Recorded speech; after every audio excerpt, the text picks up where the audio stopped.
Hi students, how are you? Last class we have gone through the first lesson about the tattered blanket. We have read the lesson and understood the lesson, I suppose, and now we want to have some reading practice for the next part. Before we do that, I want you to go through your textbooks and look at this following, which is the assignment. We have some comprehension, which are question answers on page 7. We also have vocabulary exercise on page 8 and also some grammar work on pages 9 and 10. Now when you do this work, I want you to understand some things. For example, what is a sentence? It's a group of words which makes a complete sense. But then when you have a sentence will have some parts. Like you have a subject where you have you talk about something, you describe some things, a subject is described. Let's say you have a dog, there is a dog. What kind of dog? Oh, it's a brown dog, or it's a white dog, or big rat, or something we want to explain the subject. And so this kind of subject, which is explained by certain words, they are adjectives. They describe the object.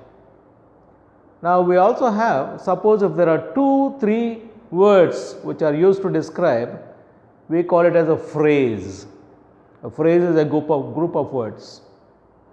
It is not a sentence, but a part of a sentence, where, let's say, for example, an elephant. We want to describe an elephant. Okay, let's say it is a white elephant, huge elephant. So instead of describing them different sentences, we'll say it's a huge white elephant. So that huge and white will be called as what?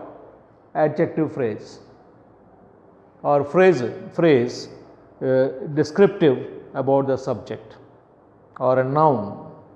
Here the elephant is a noun and therefore it is described. So when you go through the exercises, keep these things in mind and try to do the assignments. Now we need to submit this at the end of every week or before Monday. Please see that these are completed and written in the page on some white papers and then submit to the school, because you will be graded and also attendance will be marked based on these assignments. So I hope you take note of this. Now turn to page 12. I requested you to get your books, otherwise it will be difficult to follow from my book, because I can't keep showing like this and also read, right? So please come to the school sometime, get the books, because while I explain here, you also need to go through the book where you can understand better and also remember things and take down some notes. I hope you are taking down notes. The notes is also needed, you need to submit. Now the reading for today is on page 12. It's entitled My Mother. My mother. If I ask you to tell about your mother, I am sure you have so much to tell. I am sure you all love your mothers. There is nobody in the world who says, I don't like my mother. All right? But when you go through the poem, I want you to understand the thoughts reflected by the poet. His name is Rabindranath Tagore. He is the first Indian to receive a Nobel Prize for his literature work. He is also called as Vishwakavi and also Gurudev.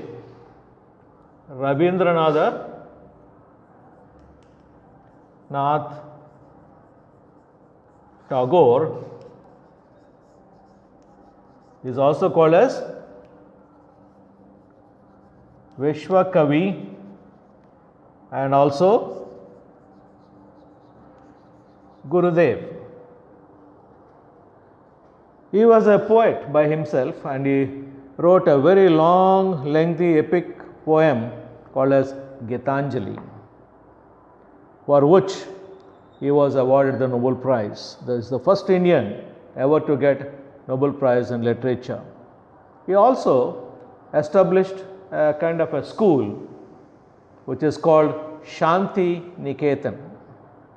It is still there in Calcutta, or it is also called as Kolkata. And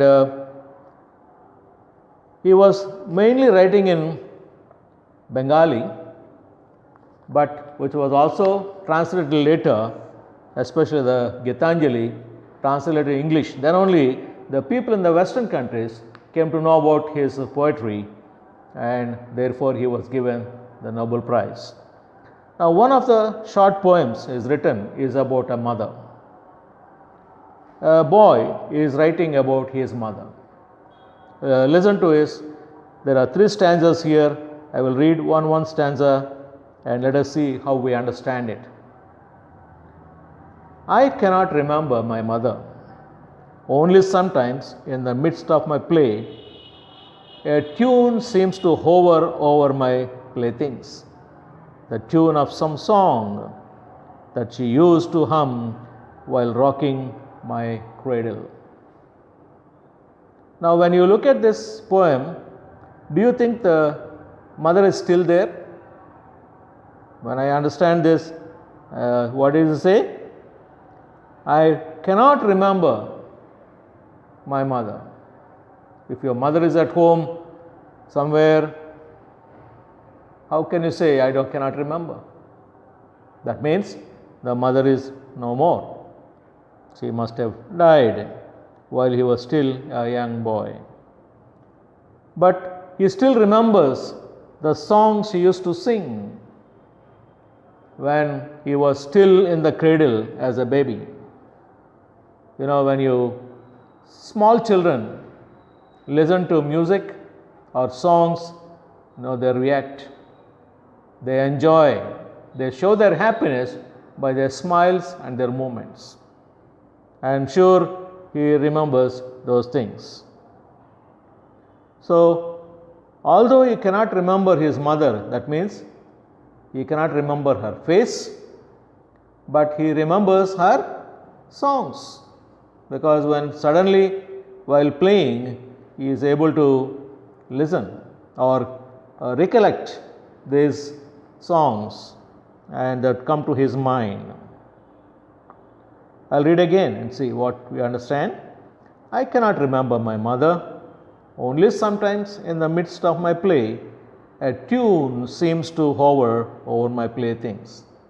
That means when he is playing, some of these toys will have some music. Sometimes they make a lot of sound. In spite of all that, he recollects the songs sung by his mother. The tune of some song that she used to hum while rocking my cradle. When you see a mummy or mother rocking the cradles, all right?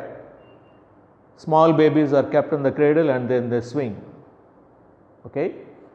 Yesterday I have seen a picture of some 3 cradles were there and they were being rocked by electricity, some motors.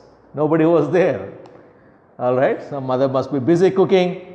She doesn't want the child to cry, and they used a mechanical swing. Very interesting. But those olden days, the swings were tied to the ceiling and they used to move back and forth, and the children so happy, they sleep there, they relax and enjoy. I am going to the second stanza. I cannot remember my mother, But when in the early autumn morning, the smell of the shioli flowers floats in the air, the scent of the morning service in the temple comes to me as the scent of my mother. You know, flowers have some kind of a smell. We call it a scent. SCENT. Scent actually means fragrance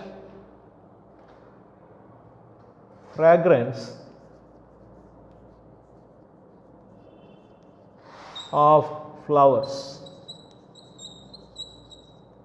Okay, this fragrance sometimes you get in a bottle, the scent bottle we call it as. But actually speaking, this fragrance has been collected from the flowers and it is collected and bottled. So when you open the bottle, you get the scent or the smell, fragrance. Okay, so which kind of flower does it remember? The name of the flower is shioli flower. This is a flower which is used in the temples for the worship of the gods.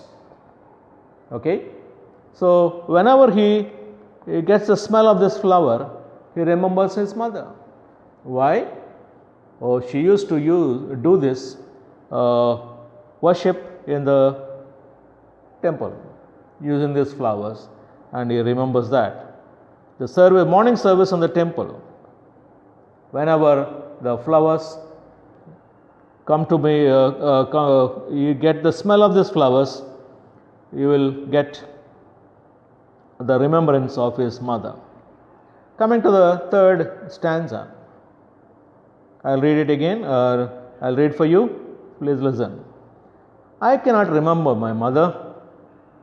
Only when from my bedroom window I send my eyes into the blue of the distant sky, I feel that the stillness of my mother's gaze on my face has spread all over the sky.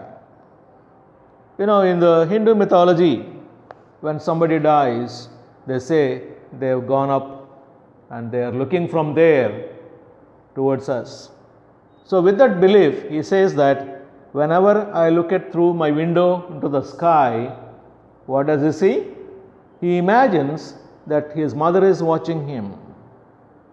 And a mother's gaze means concentrated watching, looking at somebody with caution. And therefore, it is understood that the boy thinks that the mother is watching him, and as a result, he remembers his mother. Now, mother's love can never be forgotten. Nobody can ever forget this as long as we live. But remember, the poem in this book, your lesson, My Mother, I want you to read this carefully and then understand this, because we have some questions we need to do this, but we will do this little later and read it 3-4 times. Okay, but I will be giving an assignment little next time when we meet. You will have something to do, but for the time being, please note this assignment. These 3 things you need to complete and submit by Friday. Okay, we will meet again.